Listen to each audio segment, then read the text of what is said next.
mga madiskarte. Ngayon ay mahal na araw.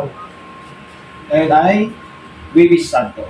Kaya bawal tayo sa ating mga madiskarte. Ngayon magluto tayo ng gulay. Gulay-gulay lang tayo kasi mahal na araw.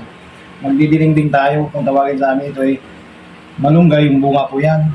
Tapos kunting kalabasa, kunting ampalaya, samus ng kamote, at saka ito sa Ilocano mga diskarte.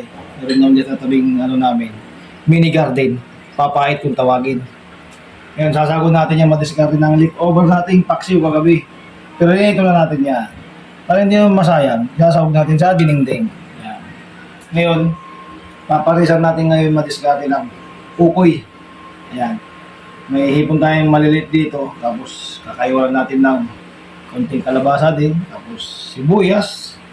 Lalagyan natin yan ng itlog. Ayan po.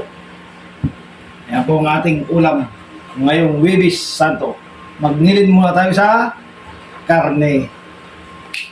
Kaya natin, naluto na natin yung mga ulam. Ito po yung ating ulam kanina na niluto.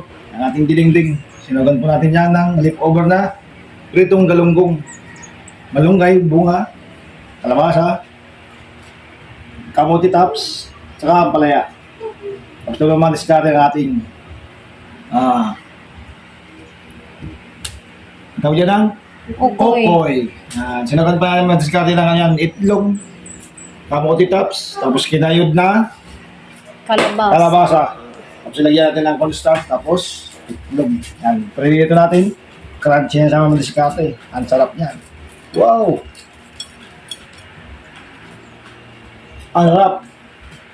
Kapag sa mga diskarte, nagsasabi lang, bibis na ito ngayon, gulay-gulay lang tayo, at magdilay-dilay sa loob ng bahay. Magandang araw sa inyong lahat. Bye-bye!